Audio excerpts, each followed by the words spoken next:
السلام علیکم ورحمۃ اللہ وبرکاتہ۔ ایزی انگلش کلاس میں خوش آمدید۔ پچھلے ویڈیو میں ہم نے کچھ چیزیں سمجھائی تھی۔ آج ہم ورب کو تفصیل کے ساتھ سمجھتے ہیں کہ یہ ورب ہے کیا چیز۔ در حقیقت میں ورب کو سمجھنا بہت ضروری ہے۔ اس کی وجہ یہ ہے کہ اگر آپ ورب کو سمجھ گئے تو انگلش گرامر کا کافی حصہ بلکہ تمام انگلش گرامر آپ کے لیے آسان ہو جائے گی، کیونکہ ورب بہت اہم ہے اور انگلش گرامر اور انگلش جملے بنانے میں ورب کا بہت اہم کردار ہے۔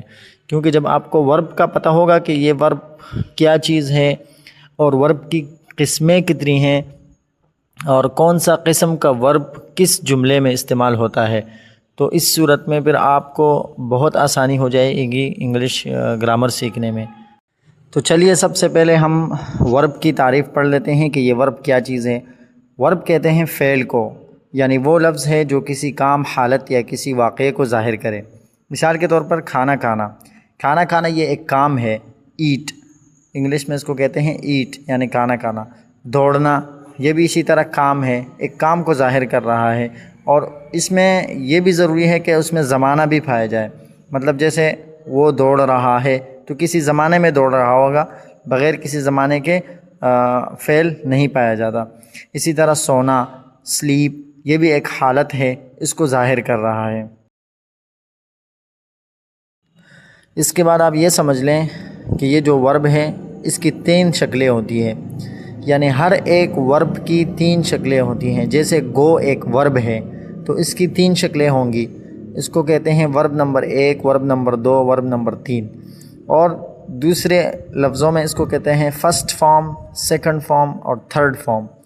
جیسے یہاں لکھا بھی ہے آپ کے سامنے گو، یہ فرسٹ فارم ہے، اور اس کے بعد لکھا ہوا ہے وینٹ، تو یہ سیکنڈ فارم ہے، اور اس کے بعد لکھا ہوا ہے گون، تو یہ جو ہے نا یہ تھرڈ فارم ہے۔ اسی طرح ہر ورب کی 3 شکلیں ہوتی ہیں، فرسٹ فارم، سیکنڈ فارم اور تھرڈ فارم۔ یہ تو ہم نے آپ کو ورب کی شکلیں بتائیں کہ جہاں بھی ورب ہوگا اس کی 3 شکلیں ہوں گی۔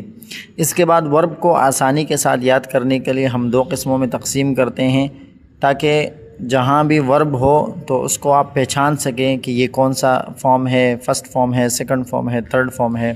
تو اس کے سمجھنے کے لیے ہم ورب کو 2 بڑی قسموں میں تقسیم کرتے ہیں۔ ایک کو کہتے ہیں ریگولر ورب۔ ریگولر ورب وہ ہوتا ہے جس کے اکثر دوسری شکل یا تیسری شکل جو ہے نا وہ ای ڈی سے یا ڈی سے بنتی ہے، اور دوسری قسم وہ ہے جس کو کہتے ہیں ایریگولر ورب۔ ایریگولر ورب وہ ہوتا ہے جس کی دوسری شکل اور تیسری شکل، بلکہ اس کے تینوں شکلیں ایک دوسرے سے مختلف ہوتی ہیں۔ پہلی شکل الگ ہوتی ہے، دوسری الگ ہوتی ہے اور تیسری الگ ہوتی ہے، تو اس کو سمجھنا بہت ضروری ہوتا ہے۔ چلو اس کو مثالوں کے ساتھ یوں سمجھ لیتے ہیں کہ جیسے یہاں پہ ہے نا ورک، ورکڈ، ورکڈ، تو یہاں پہ جو ورک ہے اس کا دوسری اور تیسری شکل جو ہے یہ دونوں ایک جیسے ہیں۔ ورک الگ ہے اور ورکڈ یہ دونوں شکلیں ایک جیسی ہیں۔ اسی طرح پلے، پلیڈ، پلیڈ، اور اسی طرح کلین، کلینڈ، کلینڈ۔ تو یہ ریگولر ورب کی شکلیں ہیں اور ریگولر ورب کی قسم ہے۔ دوسری ایریگولر ورب کی قسم ہے جو ہے نا وہ ہے گو، وینٹ، گون، اور اسی طرح ایٹ، ایٹ، ایٹن، اور اسی طرح کٹ، کٹ، کٹ۔ تو اس میں جو ہے نا کسی کی 3 شکلیں الگ ہے اور کسی کے نا 3 شکلیں ایک جیسی ہے۔ تو یہ ہوئے آپ کے ریگولر اور ایریگولر ورب۔ اس کو سمجھنا بہت ضروری ہے، کیونکہ اگر آپ کو ایریگولر ورب سمجھ نہیں آئیں گے تو پھر آپ کو پتہ نہیں چلے گا کہ گو جو ہے نا یہ تو فرسٹ فارم ہے، لیکن اس کا سیکنڈ فارم اور تھرڈ فارم کیا ہے۔ ورب یاد کرنے کا طریقہ کیا ہے؟ ورب کو یاد کرنے اور سمجھنے کے لیے ہم اس کو 3 قسموں میں تقسیم کرتے ہیں، اور یہ 3 قسموں میں ہم اس لیے تقسیم کرتے ہیں تاکہ آسانی ہو ورب سیکھنے میں، اور بندہ آسانی کے ساتھ ورب سیکھے اور اس کو آسانی کے ساتھ یہ پتہ چلے کہ یہ فرسٹ فارم ہے، یہ سیکنڈ فارم ہے، اور یہ جو ہے نا تھرڈ فارم ہے۔ پہلی قسم وہ ہے جس کے تینوں فارم ایک جیسے ہوں، جیسے کٹ، کٹ اور کٹ۔ اس کے تینوں فارم ایک جیسے ہوتے ہیں، یعنی جو فرسٹ فارم ہوگا وہی سیکنڈ فارم اور تھرڈ فارم ہوگا۔ دوسری قسم جس کی دوسری اور تیسری فارم ایک جیسی ہوں، جیسے ورک، ورکڈ اور ورکڈ، اس میں جو دوسری اور تیسری شکل ہیں وہ دونوں ایک جیسی ہیں۔ اور تیسری جس کے تینوں فارم الگ الگ ہو، جیسے گو، وینٹ، گون، تو اس کے تینوں شکلیں ایک دوسرے سے مختلف ہیں اور الگ ہیں۔ یہ تو ہوئی ورب کے فارم۔ اب سب سے جو اہم بات ہے وہ یہ ہے کہ انگریزی میں ہر ورب کے ٹوٹل 5 فارم ہوتے ہیں۔ یہ جو 5 فارم ہے ابھی یعنی پہلے ہم نے بتایا کہ اس کے 3 فارم ہوتے ہیں، اور ابھی ہم بتا رہے ہیں کہ اس کے 5 فارم ہیں۔ تو یہ جو 5 فارم ہے یہ اس لحاظ سے ہے کہ جب ہم جملے بناتے ہیں تو اس میں 5 فارم کا جو ہے نا استعمال ہوتا ہے۔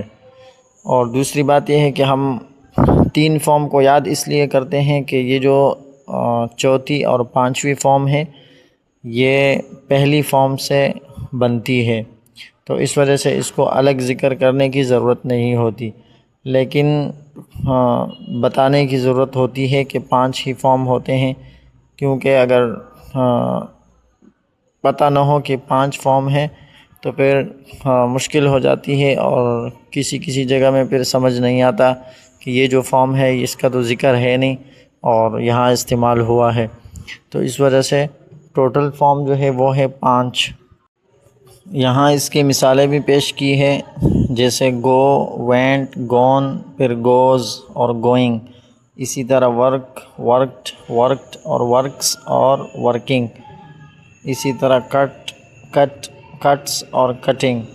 تو اس میں 2 فارم کا اضافہ ہے، ایک ایس والے فارم کا اور دوسرے ING فارم کا، تو ان 2 فارم کا اس میں اضافہ ہو گیا، اور ان 5 فارم کو یاد کرنا بہت ضروری ہے۔ یہ 5 کے 5 جملوں میں استعمال ہوتے ہیں، تو جب آپ کو 5 فارم یاد ہوں گے تو جملے بنانے بہت آسان ہوں گے۔ تو چلیے آج کے لیے اتنا سبق کافی ہے، انشاءاللہ نیکسٹ ویڈیو میں جملے بنانے سیکھیں گے۔